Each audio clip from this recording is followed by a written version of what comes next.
Assalamualaikum warahmatullahi wabarakatuh. Selamat datang di podcast Kisah Horor.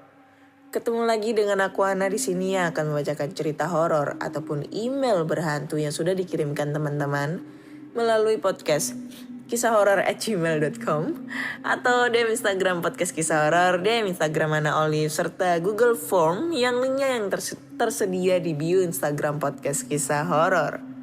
Ketemu lagi di episode 107. Oke, sebelum kita mulai aku mau mengucapkan selamat merayakan Idul Adha ya, Hari Raya Idul Adha 1442 Hijriah. Mohon maaf lahir dan batin. Maafin Ana kalau punya salah dalam hal untuk pembacaan cerita-cerita horor ya. Kan setiap manusia punya khilaf, tapi kalau aku mah khilafnya berulang-ulang.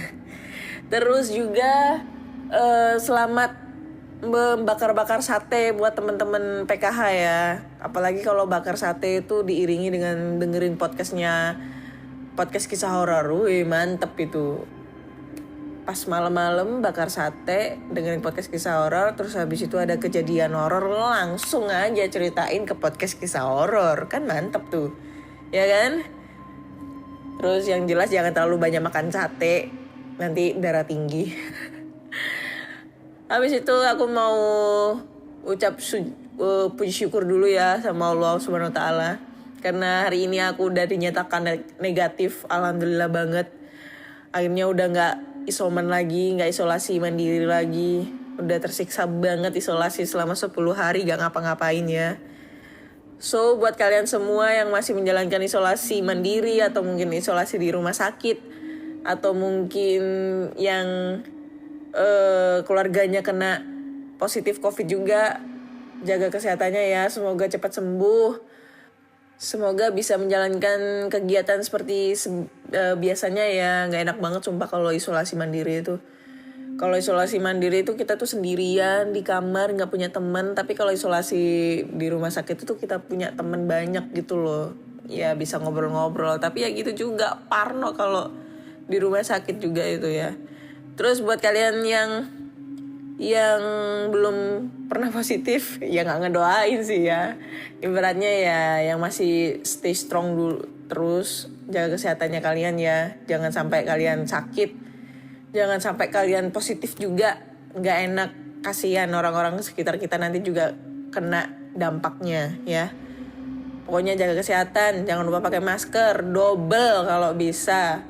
Terus jaga jarak, sama selalu cuci tangan. Dan kemana-mana harus bawa hand sanitizer ya. Semangat buat kalian semua pejuang COVID. Terus langsung aja ya kita baca-bacakan cerita horornya, karena udah banyak banget yang masuk di email. Aduh, banyak banget nih. Ya, dan email pertama kita bacakan dari siapa ya? Dari Cumen yang sebelum-sebelumnya udah pernah kirim cerita ya.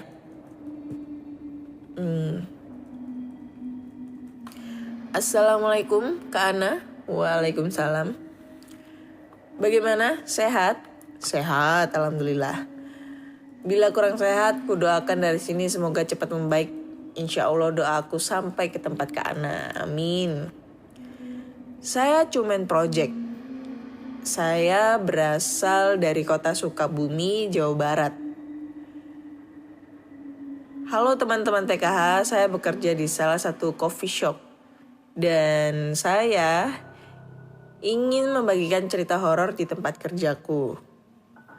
Dari semua kejadian horor yang aku alami, sosok tak kasat mata pindah ke rumahku hingga dipindahkannya sosok-sosok itu oleh Pak Ustadz tetanggaku. Tapi dari situ kejadian janggal tidak berakhir.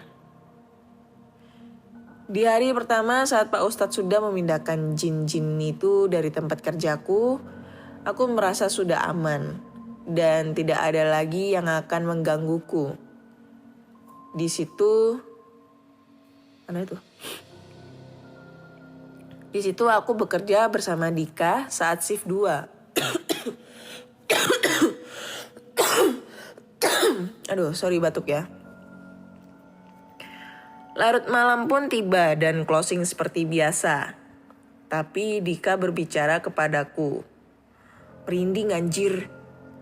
Aku pun tersenyum dan tidak membalas ucapannya. Aku pun langsung melanjutkan closingan. Tapi tidak lama kemudian aku pun merasa merinding dan seperti ditiup di telingaku dari belakang. Di dalam hatiku aku berbicara, "Ini setan bukannya udah dipindahin ya? Apa mereka balik lagi?" Aku pun tidak terlalu peduli. Telah beres menghitung inventory, aku pun langsung menghitung stok gudang. Ketika saya dan Dika sedang menghitung, terdengar suara seperti wanita tertawa dan disusul dengan suara wanita menangis. Aku dan Dika saling bertatap-tatapan. Aku pun langsung memberi kode dengan menyebutkan nama barang. "Creamer cair 48 piece lagi, Dik." Dika pun langsung paham apa yang aku perintah supaya tidak takut apalagi lari. Saya sih bukan tipe orang penakut dengan hal-hal seperti itu. Dalam pikirku, jin, hantu, ataupun setan tidak bisa membuatku celaka maksudnya. Tapi aku lebih takut kepada orang yang membawa senjata tajam dan membacokku. Kembali ke cerita. Closing pun beres, dan kami pun pulang. Dan keesokan harinya saya masih bersama Dika di shift 2. Ketika maghrib, Dika berbicara kepadaku.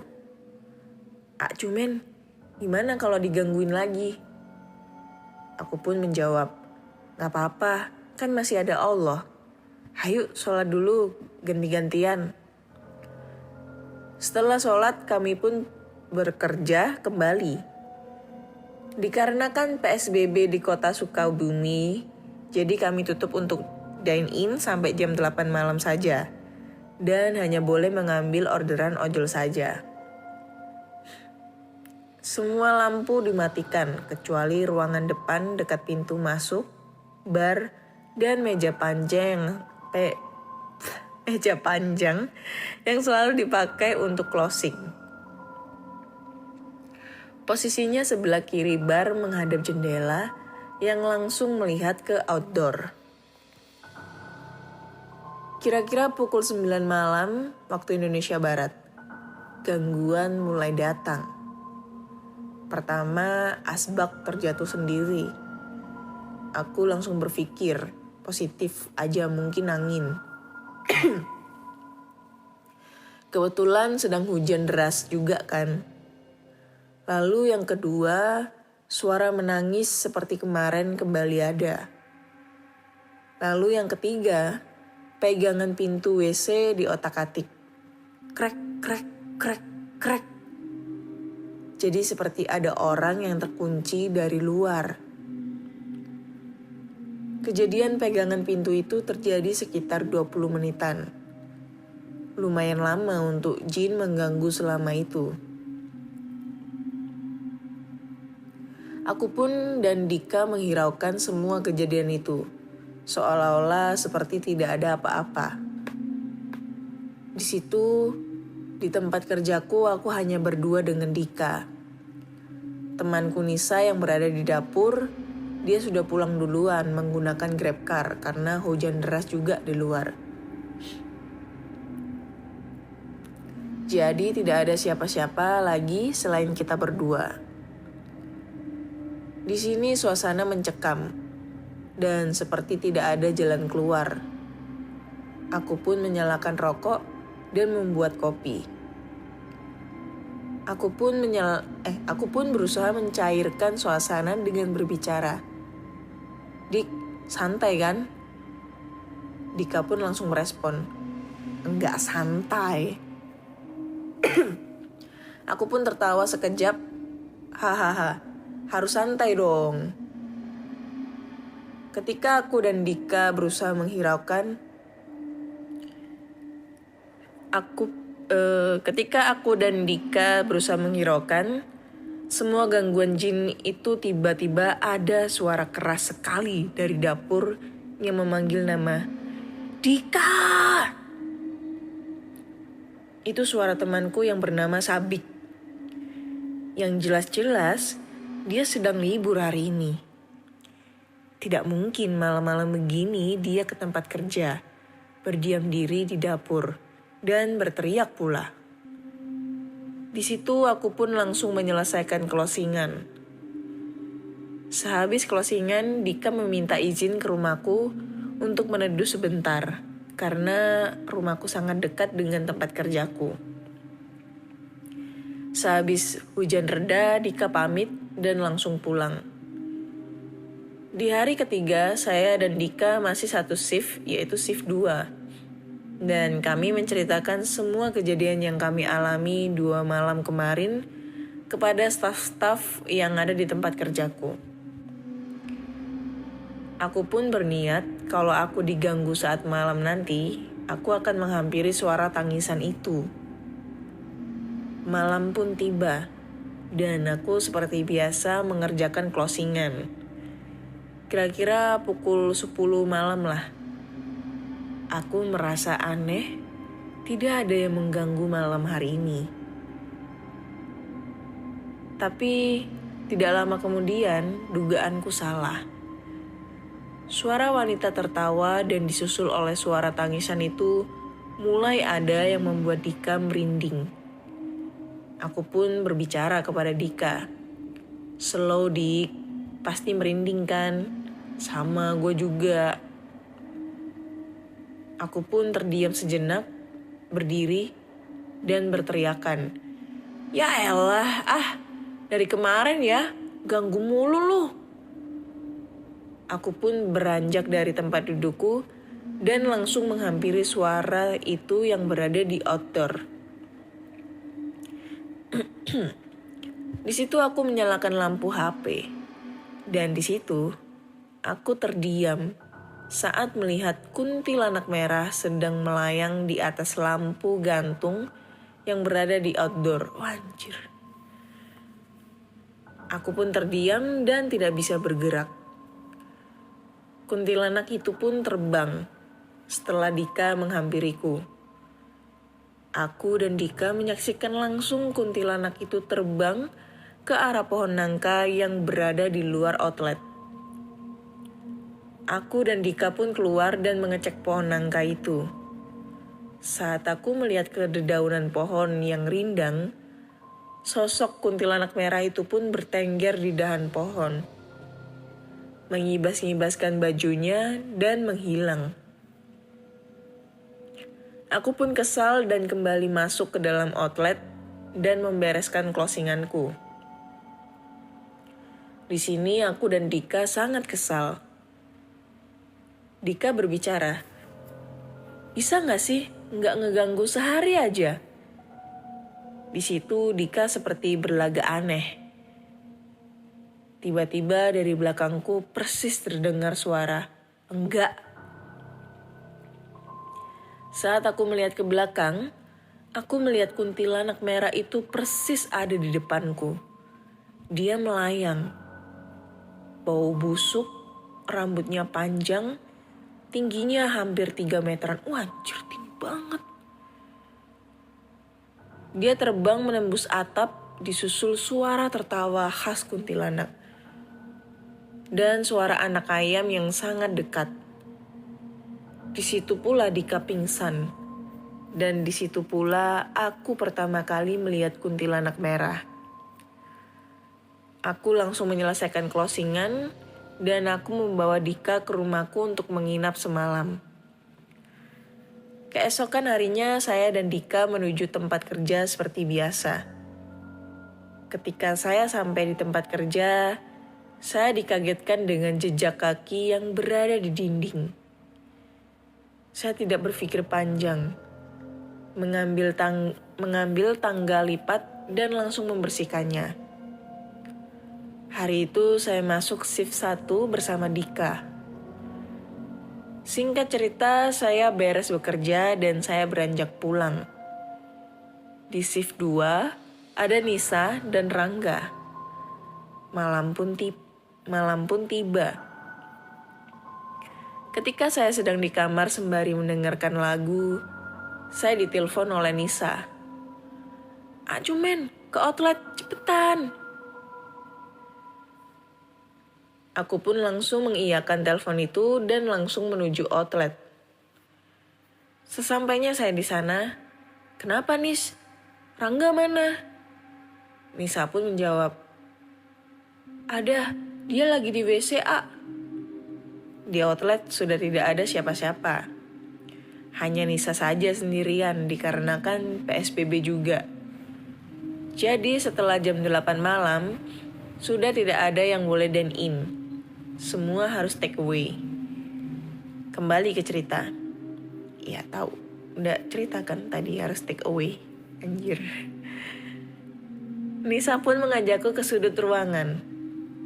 "Ah, sini coba lihat." Nisa menunjukkan ke salah satu tembok. Saya melihat jejak kaki bercampur tanah yang masih basah. Aku pun kaget. Astagfirullah, tadi pagi juga ada nih jejak kaki. Tapi nggak sekotor ini. Bentar Nis, cuman ngambil dulu tangga. Tak lama kemudian Rangga keluar dari WC. Kenapa malam-malam bawa tangga?" Aku pun langsung menuju ke jejak kaki tersebut. "Tuh lihat kelakuannya, bikin kerja 2 kali aja." Rangga pun kaget. "Tadi perasaan gak ada, A." Aku pun langsung membersihkan jejak kaki itu. Setelah pamit pulang dari outlet, saya menyempatkan ke rumah Pak Ustadz tetangga saya untuk mengadu atas gangguan-gangguan yang semakin hari semakin konyol dan mengganggu sekali. Ya kalau suara sih tidak masalah. Ini sampai berani menunjukkan dirinya dan berani mengotori tempat kerjaku.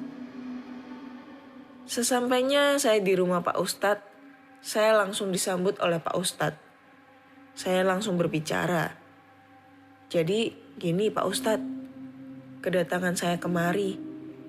Saya menceritakan semuanya mulai dari waktu kemarin Pak Ustadz ngusir jin yang ada di situ sampai kejadian tadi di outlet." Pak Ustadz pun kaget dan mengajak saya ke outlet besok. Kebetulan juga saya libur kerja. Besoknya saya dan Pak Ustadz menuju outlet.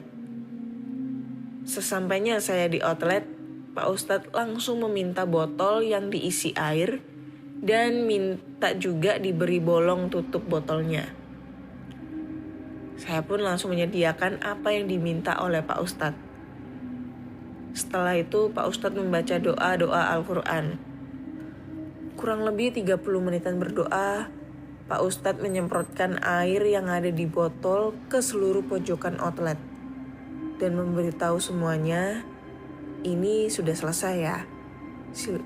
Silahkan saya kalau mau dipel."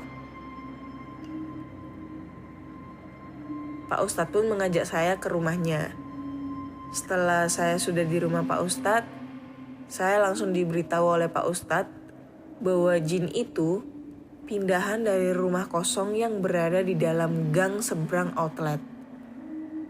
Ketika rumah itu dihancurkan dan dibangun ulang, serta diadakan pengajian, jin itu pindah ke outlet.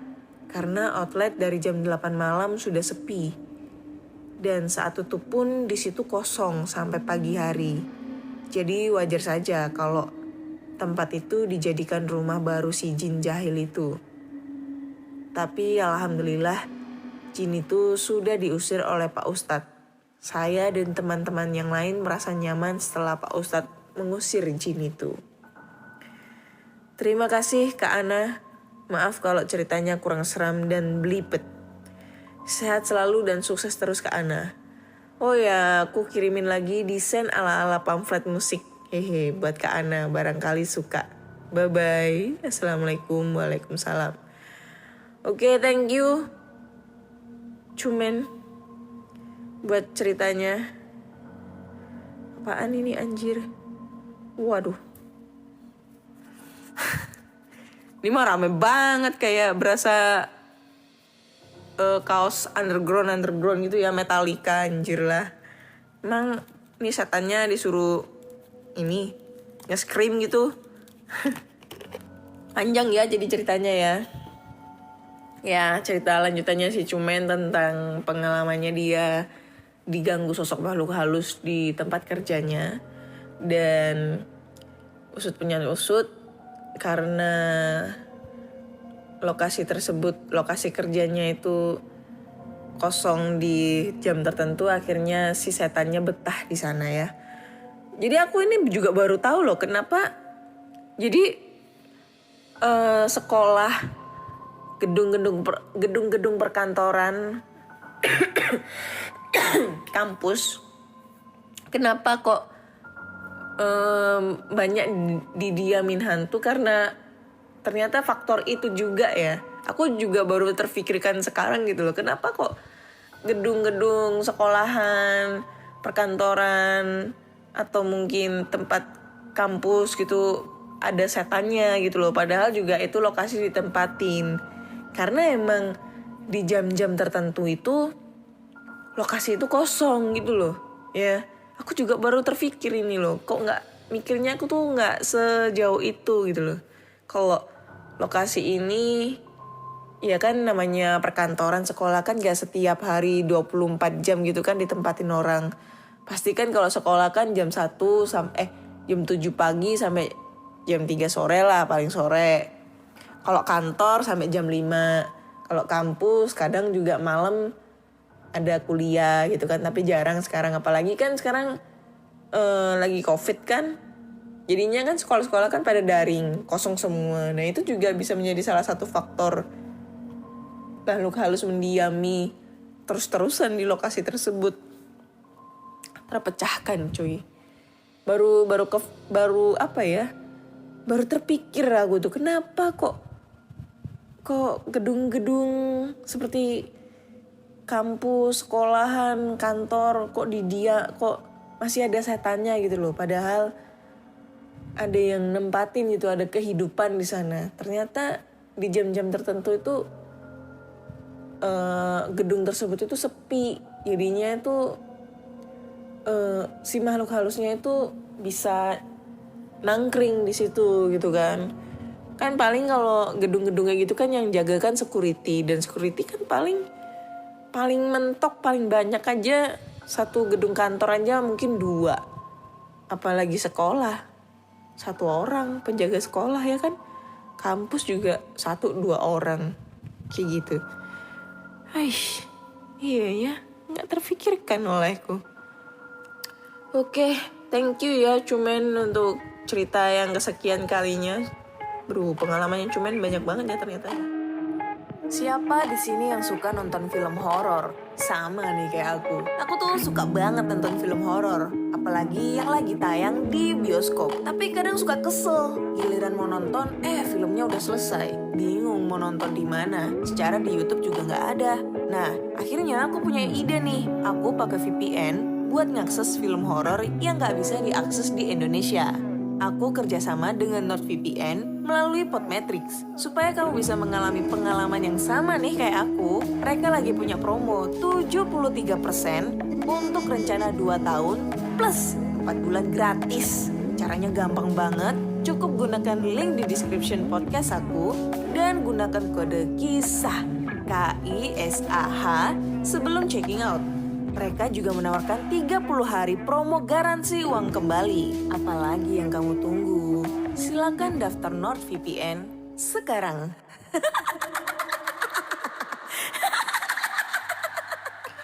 Next, kita lanjut ke cerita berikutnya. Oke. Assalamualaikum Kak Ana. Langsung aja ke ceritanya ya.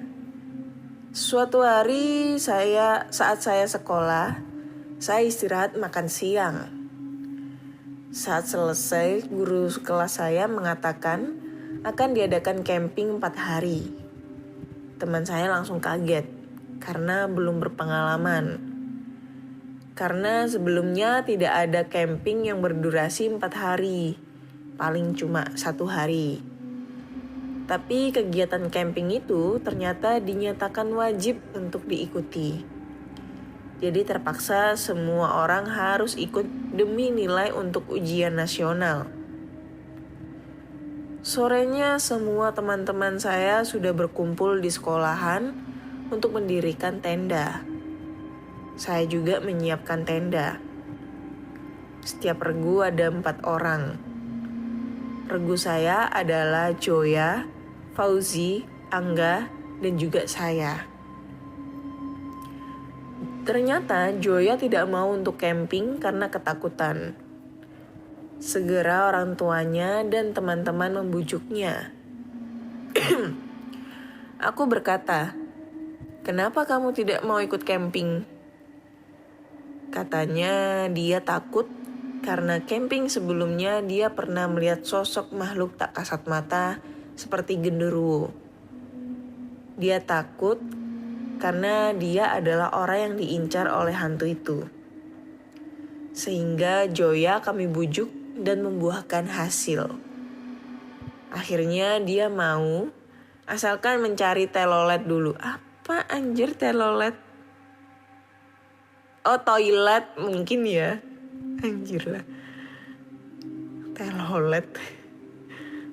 Malamnya mulailah acara camping itu. Dibuatlah api unggun untuk membakar, memasak, dan lain-lain. Teman saya, Joya, ternyata ingin buang air. Dia tidak berani ke toilet dan akhirnya saya juga yang harus mengantarnya. Saat Joya masuk ke toilet, aku mendengar sebuah suara merintih di toilet yang Joya tempati. Setelah Joya keluar, saya bertanya, "Kenapa kamu tadi menangis, Jo?"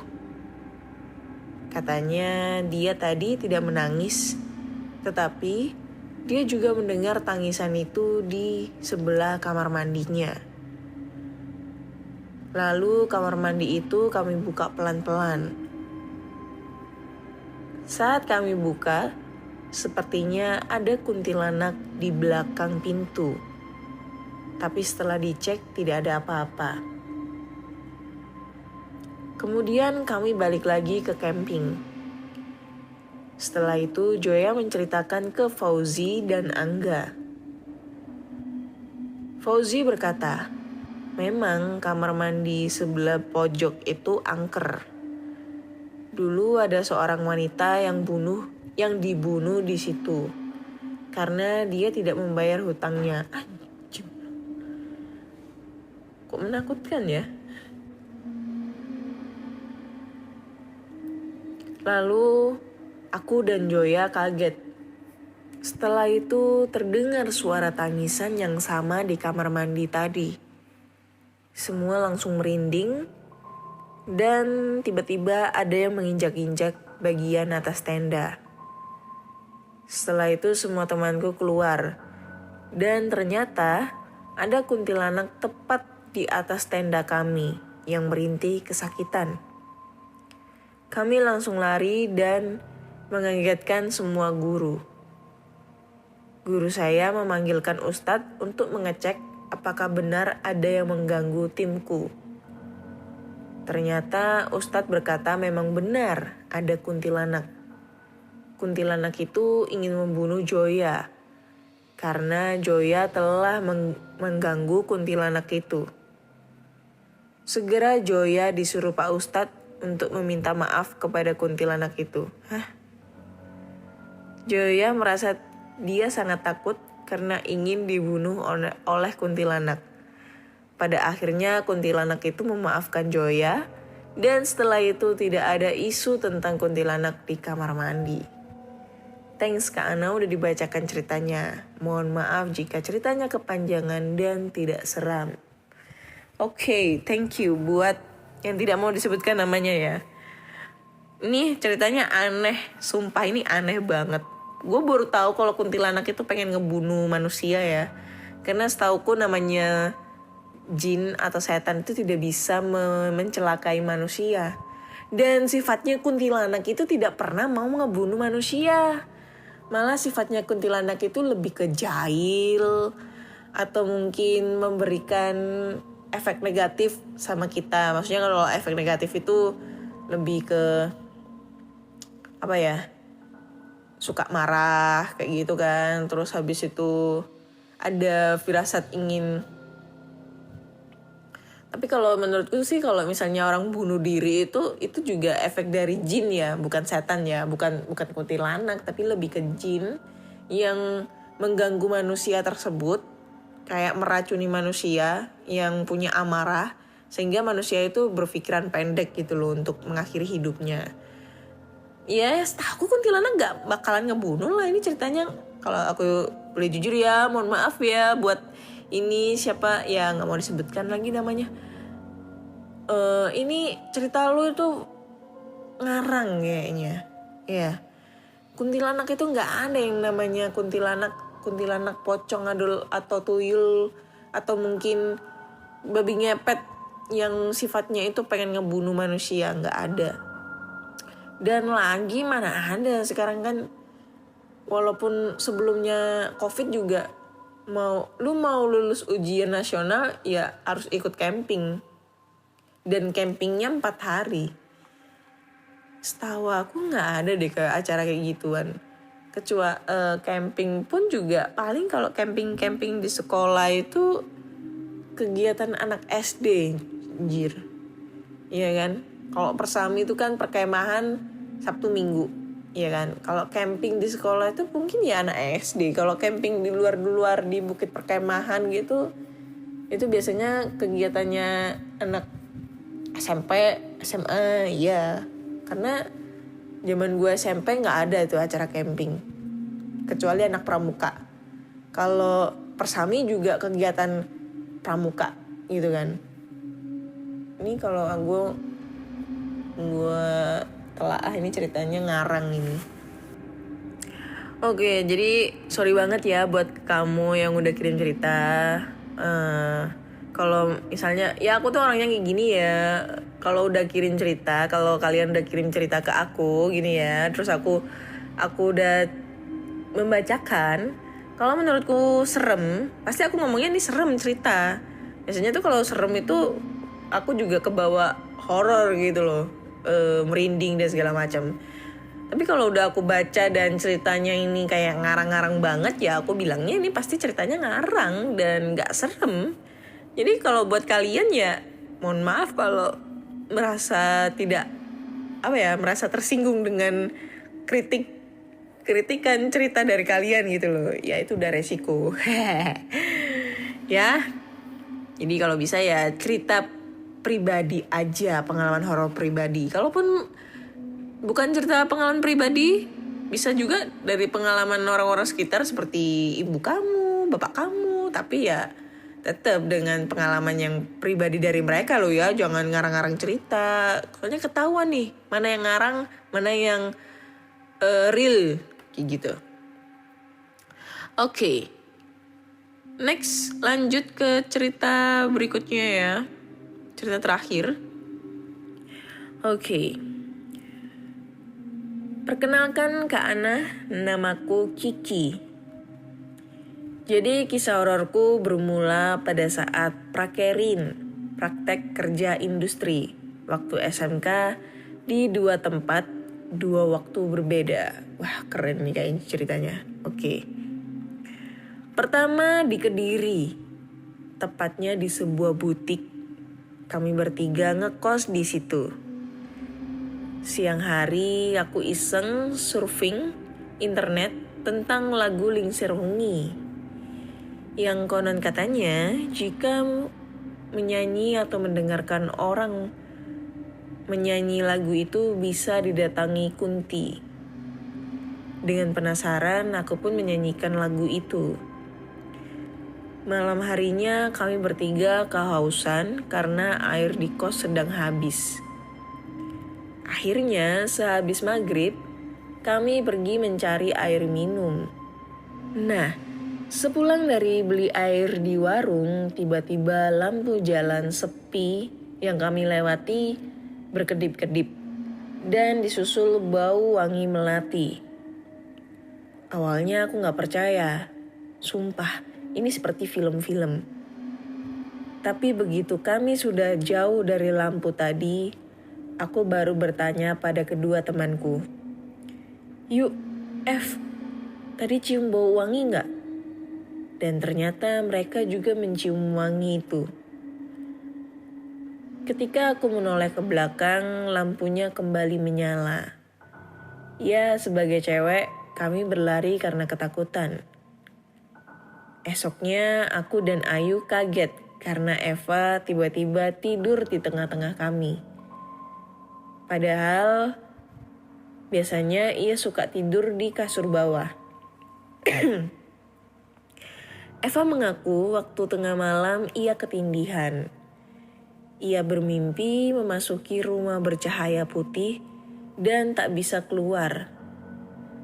Dalam keadaan sadar, meskipun anggota tubuhnya tak bisa digerakkan, ia pun berdoa.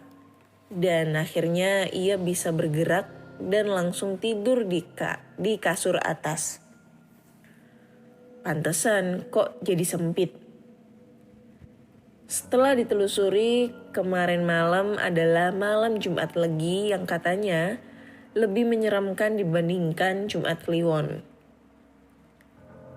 Sampai sekarang kami belum tahu apakah kami diganggu karena lagu itu atau karena Jumat Legi. Entahlah. Jika ada waktu prakerin pertama, temanku adalah Eva dan Ayu. Maka prakerin kedua adalah Eva, Jana, dan Linda. Kami berempat prakerin di Jombang, tepatnya di Taylor. 2 bulan pertama kami gak merasakan apa-apa. Tapi bulan berikutnya, semua berubah ketika yang ngekos cuma bertiga. Karena Jana memutuskan untuk pulang pergi. Kami baru menyadari beberapa keganjilan. Sekedar info, kami ngekos di tempat Taylor itu cuma bertiga. Bos kami kebetulan punya rumah lain. Keanehan yang baru kami sadari adalah cahaya lampu tidak dapat menembus lubang ventilasi samping yang menghubungkan dengan rumah kosong. Pernah iseng pakai senter, tapi tetap nggak nembus cahayanya. Rumahnya tetap gelap. Nah, di bawah jendela itu ada mesin obras yang konon kata temanku yang pernah prakerin di situ. Bisa nyala sendiri, dalam artian seperti ada orang yang ngobras. Suatu hari kami kebanjiran pesanan. Sore harinya aku iseng memoto mesin obras tadi dan memasukkannya ke grup Facebook yang membernya anak indigo. Dan ketika Linda mengobras, tiba-tiba mesin macet. Padahal 3 menit yang lalu lancar.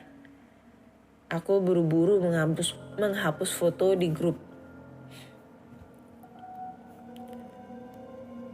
Masih di hari yang sama.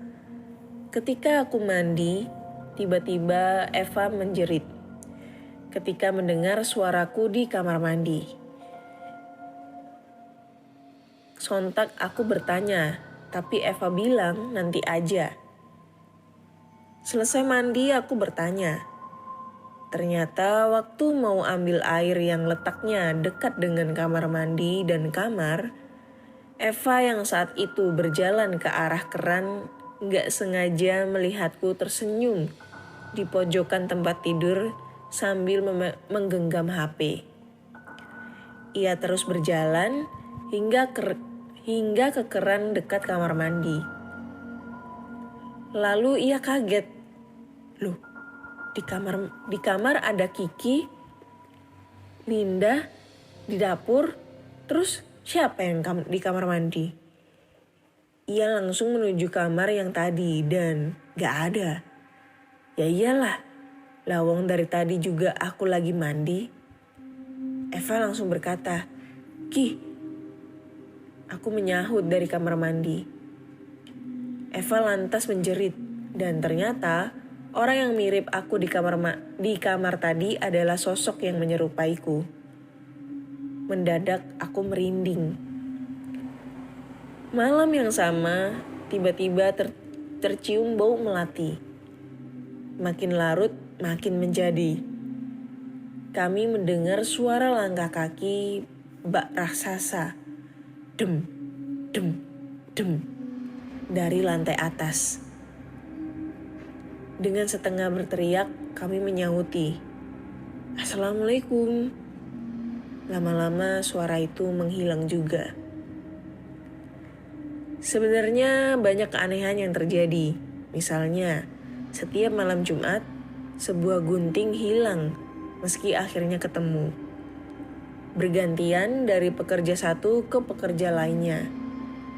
Konon menurut cerita, rumah kosong itu ditinggali genderuwo yang jahil. Sementara patung atau gambar yang menempel di dinding depan Taylor ditinggali kuntilanak. Aku dan Eva menyimpulkan bahwa setiap seminggu sebelum prakerin berakhir ada ucapan perpisahan dari sosok-sosok astral. Terbukti di kedua tempat, Kediri dan Jombang sama-sama memiliki kesamaan, yakni diganggu di waktu seminggu sebelum pulang. Oke, ceritanya udah selesai. Thank you Gigi buat ceritanya. Lumayan ya, ini ceritanya serem banget. Diganggu waktu prakerin ya, praktek kerja. Ya itu udah jadi biasa ya, apalagi di praktek kerjanya itu di industri. Ya horor banget sih. Karena udah beberapa kali podcast kisah horor dan ceritain tentang diganggu makhluk astral itu di tempat kerja ya, yang apalagi tempat kerjanya industri gitu. Terus menurut dari ceritanya Kiki, dia diganggu sosok karena setelah mendengarkan lagu Lingsir Wengi. Sebenarnya sih lagu Lingsir Wengi itu bukan lagu pemanggil setan ya. Jadi kalian tuh jangan tersugih sama opening gue ya di podcast kisah horor. Di opening podcast kisah horor kan biasanya ada lagu Lingsir Wengi tuh. Tapi pakai embel-embel efek ketawa apa segala macam, dan cara menyanyikannya kan juga agak serem. Itu sebenarnya sih enggak sih ya, itu emang temanku ngedit kayak gitu. Terus kok menarik ya, ya udahlah dijadikan opening. Sebenarnya sih lagu Lingsir Wengi itu lagu untuk media dakwah ya, kan ciptaannya Sunan Kalijaga itu. Terus dilakukannya juga pas salat malam yang isinya itu menyiratkan doa kepada Tuhan gitu kan. Yang tujuannya lagu Lingsir Wengi itu diciptakan untuk minta perlindungan sama yang di atas dari gangguan-gangguan hal buruk, termasuk gangguan dari makhluk gaib dan menolak bala. Nah itu tujuannya lagu Lingsir Wengi. Tapi pada tahun 2000-an, aku lupa tahun berapa ya, 2005 apa 2006, itu pernah ada film judulnya Kuntilanak. Yang main itu Julie Estelle sama Evan Sanders kalau gak salah, aku inget banget itu. Nah judulnya Kuntilanak itu filmnya. Dan pada saat film itu main, ada ritual menyanyikan lagu Lingsir Wengi, yang katanya lagu Lingsir Wengi itu bisa memanggil kuntilanak. Sebenarnya sih enggak.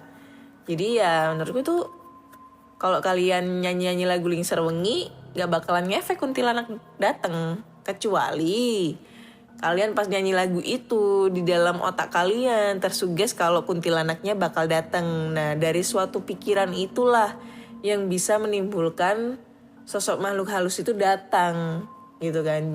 Jinnya itu tahu nih kalau lu lagi dengerin lagu Lingsir Wengi, terus dalam otak kamu itu mikirnya kuntilanak bakal datang nih. Nah jinnya memanfaatkan apa yang dalam pikiran kalian itu, nanti diwujudkan lah sama mereka dalam sosok yang kalian takutin kayak gitu.